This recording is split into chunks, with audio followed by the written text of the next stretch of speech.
Hello friends, आज की class में हम देखेंगे एंड्रॉयड के कंपोनेंट्स यानी कि जो आपकी एंड्रॉयड ऐप होती है उसके अंदर क्या-क्या कंपोनेंट्स है। प्रीवियस क्लास में हमने देखा एंड्रॉयड ओएस के क्या कंपोनेंट्स है, आर्किटेक्चर क्या होता है। इस क्लास में हम देखने वाले हैं कि जो हमारी एंड्रॉयड ऐप होती है उसमें क्या मेन कंपोनेंट्स की रिक्वायरमेंट होती है, मतलब किन मेन कंपोनेंट्स पे बेस्ड है हमारा एंड्रॉयड ऐप। तो चलते हैं सीधा 4 कंपोनेंट्स पे आपका जो एंड्रॉयड ऐप है वो बेस्ड होता है। सबसे पहली जो चीज़ है आपको दिख रही है एक्टिविटी, दूसरा होता है आपका सर्विसेज, तीसरा होता है ब्रॉडकास्ट रिसीवर और फोर्थ होता है कंटेंट प्रोवाइडर। अब इनको एक-एक करके समझेंगे, इनका कोड देखेंगे कि जो हम जावा के अंदर कोड करेंगे, जब हमको एक्टिविटी चाहिए तो उसके लिए हमको क्या यूज़ करना पड़ता है, जब हमको अगर सर्विस चाहिए तो उसके लिए क्या करना पड़ेगा, अगर हमको कंटेंट प्रोवाइडर चाहिए तो उसके लिए क्या करना पड़ेगा और अगर ब्रॉडकास्ट रिसीवर कंपोनेंट को हम यूज़ कर रहे हैं हमारी ऐप के अंदर, तो उसके लिए क्या यूज़ करना पड़ेगा। तो सीधा चलते हैं एक्टिविटी। देखो एक्टिविटी क्या होता है, सबसे पहला कंपोनेंट होता है और ये सबसे मोस्ट इंपोर्टेंट कंपोनेंट है। जो आपकी ऐप की स्क्रीन्स होती है, वो सारी क्या कहलाती है, एक्टिविटी कहलाती है। यानी the application is the collection of multiple screen. तो यही एक एप्लीकेशन का डेफिनिशन दे सकते हैं हम। एप्लीकेशन में क्या होगी, मल्टीपल स्क्रीन्स ही तो होगी। आप इस पे क्लिक करें तो एक नई स्क्रीन ओपन हो रही है, देन उस पे क्लिक कर रहे हैं तो कहीं और स्क्रीन पे नेविगेट हो रहे हैं। तो ये स्क्रीन्स किसके लिए होती है, यूज़र के लिए होती है। अब आप एक डेवलपर हो तो आपके लिए ये स्क्रीन नहीं है, क्या है, एक एक्टिविटी है। और एक्टिविटी 2 कंपोनेंट्स में डिवाइडेड होती है, एक होता है फ्रंट एंड और एक होता है बैक एंड। फ्रंट एंड का कोड होता है एक्सएमएल के अंदर और बैक एंड का कोड होता है यानी कि जो लॉजिक पार्ट आप बिल्ड करोगे कि इसके क्लिक के ऊपर क्या फंक्शनैलिटी होनी चाहिए, क्या एक्शन परफॉर्म होना चाहिए, वो सारा कोड कहाँ करना पड़ेगा आपको, जावा के अंदर। या आगे चल के हम जब कॉटलिन सीखेंगे तो कॉटलिन के अंदर। ठीक है? तो activity is a combination of 2 things, first front end and second is back and या फिर यूआई और यूएक्स। तो जो आपकी यूआई है वो आप कहाँ डिफाइन करोगे, एक्सएमएल के अंदर, और जो आपकी यूएक्स है वो आप कहाँ इम्प्रूव करोगे, जावा के अंदर, जावा फाइल के अंदर। ठीक है? तो इन दोनों के कॉम्बिनेशन को हम क्या बोलते हैं, एक्टिविटी। तो जब भी आप अपने एंड्रॉइड प्रोजेक्ट के अंदर कोई एक नई स्क्रीन इंट्रोड्यूस करेंगे या क्रिएट करेंगे तो आपकी 2 फाइल्स क्रिएट होगी एक साथ। एक एक्सएमएल फाइल और एक जावा फाइल। और यहाँ पे उस जावा फाइल का जो कोड है वो आप देख सकते हैं, public class main activity x tends activity. तो एक्टिविटी की एक साइकिल होती है, उस पर्टिकुलर फीचर्स को या उस पर्टिकुलर कंपोनेंट, जो एक्टिविटी के कंपोनेंट्स पहले से डिफाइंड है एंड्रॉइड के अंदर। ये जो स्क्रीन होती है वो किन फीचर्स को फॉलो करेगी, किस लाइफ साइकिल को फॉलो करेगी, वो सारे के सारे फीचर्स एक एक्टिविटी क्लास में डिफाइंड है। और हम चाहते हैं कि जो हमारी एक्टिविटी हमने बनाई है वो उस पर्टिकुलर सेम लाइफ साइकिल को फॉलो करे। बस डिफरेंस क्या हो कि अंदर का जो कंटेंट है वो अलग हो, अंदर की जो फंक्शनैलिटी है वो अलग हो, बट जो प्रोसेस है, जो साइकिल एक एक्टिविटी की होनी चाहिए, वो सेम रहनी चाहिए, तभी तो वो एक्टिविटी कहलाएगी। इसीलिए हमारी क्लास को, जो हमारी एक्टिविटी क्लास है, उसको हम किससे एक्सटेंड करेंगे? एक्टिविटी क्लास से एक्सटेंड करेंगे। तो जब आप एक नया प्रोजेक्ट क्रिएट करते हैं, तो वहाँ पे एक एक्टिविटी बाय डिफ़ॉल्ट आ जाती है और उसके अंदर 2 फाइल्स मिलेगी आपको, एक जावा फाइल और एक एक्सएमएल फाइल। और जावा के अंदर आपको क्या देखने को मिलेगा? ये वाला जो कोड है वो आपको बाय डिफ़ॉल्ट लिखा हुआ मिलेगा, जिसमें जो आपने अपनी एक्टिविटी का नाम दिया है वो आ जाएगा, पब्लिक क्लास के बाद में जो नेम है वहाँ पे आपकी जो एक्टिविटी का नाम है वो आ जाएगा। देन एक्सटेंड के बाद में आएगा ऐप कॉम्पैक्ट एक्टिविटी, क्योंकि देखो पहले एक्टिविटी क्लास थी, अब जो नए वर्जन्स आए, कॉम्पैक्ट लाइब्रेरी आ चुकी है एंड्रॉइड के अंदर, तो उसके बाद में आपका एक्सटेंड के बाद में आता है ऐप कॉम्पैक्ट एक्टिविटी। ठीक है? तो ये होती है आपकी एक्टिविटी। अब समझते हैं सर्विसेज़। सर्विसेज़ क्या होती है? देखो, ये जस्ट उल्टा है आपकी एक्टिविटी से। मतलब एक्टिविटी में 2 चीज़ों का कॉम्बिनेशन है, एक यूआई है और एक लॉजिक पार्ट है। अब अगर इस कंपोनेंट से अगर मैं यूआई को हटा दूँ, यानी कि कोई यूज़र इंटरफेस नहीं है और ये जो टास्क है वो मैं एग्ज़ीक्यूट कर रहा हूँ, तो बिना यूआई के अगर मैं कोई टास्क एग्ज़ीक्यूट करवा रहा हूँ, तो वो कहाँ होंगे? बैकग्राउंड में होंगे। फोरग्राउंड में तब होता है जब यूआई कनेक्टेड हो। अगर यूआई कनेक्टेड नहीं है, यूआई नहीं दिख रही यूज़र को, तो जो काम हो रहा है, वो यूज़र को पता नहीं चल रहा है कहाँ हो रहा है। तो वो बैकग्राउंड में हो रहा है। तो अगर आपको कोई भी सेट ऑफ इंस्ट्रक्शंस बैकग्राउंड में एग्ज़ीक्यूट करवाना है, यानी कि जिसमें यूज़र का इंटरैक्शन नहीं है और या कोई लॉन्ग प्रोसेस है, जिसके लिए यूज़र अपनी ऐप को ओपन करके नहीं रखेगा। जैसे कि आप एक फ़ाइल डाउनलोड कर रहे हैं, जो अराउंड 500 एमबी की है या 50 एमबी की है। अब जब तक वो डाउनलोड नहीं हो जाए, मैं अपनी ऐप को ओपन थोड़ी ना रखूँगा, मैं अपनी ऐप से बाहर आ सकता हूँ। तो मैं कैसे आ पा रहा हूँ? क्योंकि बैकग्राउंड में उसका एक डाउनलोडिंग टास्क चल रहा है। तो एग्ज़ीक्यूट कर रहा है उसके डाउनलोड प्रोसेस को, यानी कि वो इंटरनेट से फाइल्स को डाउनलोड कर रहा है और एक पर्टिकुलर पाथ पे उसको स्टोर कर रहा है। तो उसके लिए यूआई की कोई रिक्वायरमेंट नहीं है, तो हम उस पर्टिकुलर टास्क को असिंक्रोनसली बैकग्राउंड में एग्ज़ीक्यूट करवा रहे हैं।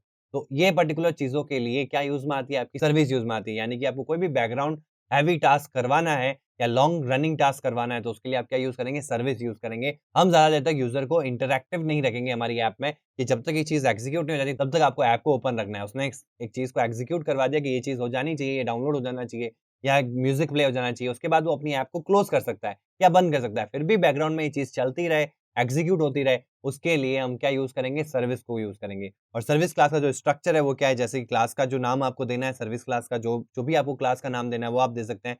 देन वो किसको एक्सटेंड करेगी? एक सर्विस क्लास को। यानी कि जो प्री डिफाइंड सर्विसेज़ की लाइफ़ साइकिल है, जो फीचर है सर्विस का, वो किस पर्टिकुलर क्लास में है, सर्विस क्लास में है। हमको वही सारे फीचर्स अपनी क्लास में एक्सेस करने हैं। देखो फंक्शनैलिटी अलग होगी मेरी सर्विस की, लेकिन सर्विस का जो साइकिल है, वो तो सेम ही होना चाहिए तभी वो सर्विस कहलाएगी। तो उसके लिए हमको हमारी क्लास को किससे एक्सटेंड करना पड़ेगा? सर्विस क्लास से एक्सटेंड करना पड़ेगा। तब हमारी क्लास भी क्या बन जाएगी? एक सर्विस क्लास बन जाएगी। देन आपको इसको मेंशन करना पड़ेगा किसके अंदर? मैनिफेस्ट के अंदर। तो जैसे आप एक्टिविटी क्रिएट करते हो तो एक्टिविटी के अंदर बाय डिफ़ॉल्ट जैसे ही आप क्रिएट करोगे तो मैनिफेस्ट फाइल के अंदर ऑटोमैटिकली एंट्री हो जाती है। लेकिन जब आप सर्विस क्रिएट करते हो तो आप एक सिंपल सी जावा फाइल क्रिएट कर रहे हो। तो इसका मेंशन जो है वो ऑटोमैटिकली नहीं होगा, आपको मैनुअली जाके वहाँ पे डिफाइन करना पड़ेगा कि मेरी क्लास में ये सर्विसेज़ है। देन हम बात करते हैं ब्रॉडकास्ट रिसीवर्स की। जैसा कि नाम सजेस्ट कर रहा है ब्रॉडकास्ट रिसीवर, मतलब रन टाइम में आपका जो एंड्रॉयड फ़ोन है वो कई तरह के मैसेजेस को ब्रॉडकास्ट करता है कि जैसे कॉल आ रहा है तो उसको ब्रॉडकास्ट करेगा, मैसेज आ रहा है उस फ़ोन के ऊपर तो उसको ब्रॉडकास्ट करेगा। तो जो भी इवेंट आपके एंड्रॉयड फ़ोन में एग्ज़ीक्यूट हो रहे हैं या हैपन हो रहे हैं, तो उनको ब्रॉडकास्ट कर देता है ताकि जितनी भी ऐप्स उनको हैंडल करती है, जिन्होंने भी अपने ऐप के अंदर ब्रॉडकास्ट रिसीवर लगा रखा है, वो उनको रिसीव कर सके और उसके अकॉर्डिंगली एक्ट कर सके। जैसे कि फॉर एग्ज़ाम्पल जब आपके फ़ोन के अंदर कोई कॉल आता है, तो एक ब्रॉडकास्टर होता है, वो क्या करता है, कॉल का ब्रॉडकास्टिंग कर देता है और जिन भी ऐप्स ने अपने ऐप के अंदर ब्रॉडकास्ट रिसीवर लगा रखा है कॉल के लिए, मतलब रिसीवर सब ऐप्स लगा सकते हैं, लेकिन उनके टाइप जो है वो डिफरेंट-डिफरेंट होंगे। जैसे मैंने अपनी ऐप में रिसीवर लगा रखा है कॉल के रिगार्डिंग। अब मेरी ऐप वही ब्रॉडकास्ट मैसेजेस को रिसीव कर सकती है जो कॉल के रिगार्डिंग होंगे। तो जैसे ही कोई कॉल इवेंट फायर होता है आपके फ़ोन के ऊपर, जैसे किसी का कॉल आता है, तो आप देखेंगे कि कुछ मिलीसेकंड के बाद में एक यूआई ऊपर आ जाती है और वहाँ पे आ जाता है एक्सेप्ट और डिक्लाइन, ठीक है? तो वो जो यूआई है वो कैसे फंक्शन कर रही है? वो आपकी सिस्टम की ऐप है, बट सिस्टम की ऐप भी उस ब्रॉडकास्ट को रिसीव कर रही है। यानी कि आपका जो सिस्टम है एंड्रॉयड का फ़ोन का जो अंडर एंड्रॉयड मैनेजर है, वो क्या कर रहा है कि जैसे ही कॉल इवेंट आता है उसके पास में, तो उसको ब्रॉडकास्ट कर देता है। ब्रॉडकास्ट करने का मतलब क्या हुआ? जैसे कि आपको कोई चीज़ लोगों तक पहुँचानी है, तो आप एक लाउड स्पीकर लेके क्या करेंगे? ब्रॉडकास्ट करेंगे। जैसे कि आपका जो रेडियो है, रेडियो के अंदर क्या होता है? स्पीकर्स होते हैं, बड़ी-बड़े स्पीकर्स होते हैं, मतलब आप कोई भी चीज़ बोलते हैं तो हर एक बंदे तक वो चीज़ पहुँच जाती है उस ब्रॉडकास्टिंग के थ्रू, इसलिए तो उसको कहते हैं ब्रॉडकास्ट करना। उसी के बाद में आपका टेलीविज़न उसको कहते हैं टेलीकास्ट करना। तो टीवी पे आ रहा है इसलिए उसको कहते हैं टेलीकास्ट करना, मतलब एक जगह चीज़ दिखाई जा रही है और सब जने देख पा रहे हैं, तो वो टेलीकास्ट हो रही है। ठीक है? तो ब्रॉडकास्ट का मतलब समझ में आ गया, मतलब एक जगह से आपने कोई चीज़ को बोला, मतलब यहाँ पे बोलना नहीं होगा, यहाँ पे क्या होगा, एक ब्रॉडकास्ट मैसेज होगा कि ये चीज़ हो रही है, मतलब कॉल आ रही है। तो जितनी भी ऐसी ऐप्स हैं आपके फ़ोन के अंदर, जिन्होंने अपने ऐप के अंदर ब्रॉडकास्ट रिसीवर लगा रखा है पर्टिकुलर कॉल के लिए, वो उस पर्टिकुलर मैसेज को रिसीव करेगी किसके थ्रू? ब्रॉडकास्ट रिसीवर के थ्रू, और उसके अंदर आपको एक मेथड मिलता है ऑन रिसीव। तो उसमें उन्होंने सेट ऑफ इंस्ट्रक्शन लिख रखे हैं, वो तब एग्ज़ीक्यूट हो जाएँगे जब वो ऑन रिसीव मेथड कॉल होगा। कब कॉल होगा? जब वो ब्रॉडकास्ट किया जाएगा कॉल के लिए। जब एक कॉल आएगी और जो आपका सिस्टम है वो क्या करेगा? ब्रॉडकास्ट करेगा कि कॉल आई है, तब जितनी भी ऐप्स हैं उनको रिसीव करती है, वो उसको रिसीव करेगी और उनके ऑन रिसीव मेथड एग्ज़ीक्यूट हो जाएँगे। और उनमें भी अगर मल्टीपल है, तो वो ऐप के जो सेट ऑफ इंस्ट्रक्शन है वो एग्ज़ीक्यूट होंगे, जो यूज़र ने बाय डिफ़ॉल्ट सेट कर रखी है। फॉर एग्ज़ाम्पल कॉल के लिए आप बहुत सारी ऐप्स लगा सकते हैं, तो सारी ऐप्स उस पर्टिकुलर कॉल को रिसीव करेगी। जैसे ट्रू कॉलर है, तो ट्रू कॉलर को भी पता चल जाता है कि आपके फ़ोन के ऊपर कॉल आई है, तो उसने भी क्या कर रखा है, एक ब्रॉडकास्ट रिसीवर लगा रखा है अपने ऐप के अंदर, जो क्या कर रहा है, जैसे ही कोई कॉल इवेंट आता है आपके सिस्टम के अंदर, तो उसको रिसीव करता है और उसको रिसीव करने के बाद में जो भी सेट ऑफ इंस्ट्रक्शंस उसने ऑन रिसीव में कर रखे हैं, वो एग्ज़ीक्यूट हो जाते हैं। तो जैसे ही कॉल एंड होती है, उसके बाद एक मैसेज आ जाता है कि किसका कॉल था, या फिर जैसे कॉल आती है उसमें अगर आप 2 सेकंड रुकेंगे तो वहाँ पे नाम आ जाता है। तो ये जो नंबर है वैसे तो आपके कॉन्टैक्ट्स में सेव नहीं है, अगर कॉन्टैक्ट्स में सेव होता तो कॉन्टैक्ट वाला नेम आ जाता, लेकिन सेव नहीं है, तो वहाँ पे एक और पॉपअप आ जाता है जिसमें वो बताता है कि ये जो नंबर है वो ज़्यादातर लोगों ने किस नाम से सेव कर रखा है, तो उसका नेम आ जाता है वहाँ पे। तो ये चीज़ कैसे एग्ज़ीक्यूट करवा पा रहा है ट्रू कॉलर ब्रॉडकास्ट रिसीवर के थ्रू। और यहाँ पे आप ब्रॉडकास्ट रिसीवर का जो स्ट्रक्चर है वो देख सकते हैं।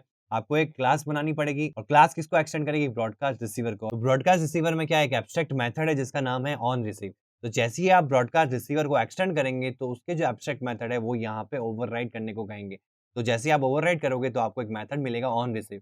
तो जो भी आपको कोड करवाना है जब वो चीज़ रिसीव हो, तो वो कोड कहाँ किया जाता है? ऑन रिसीव के अंदर।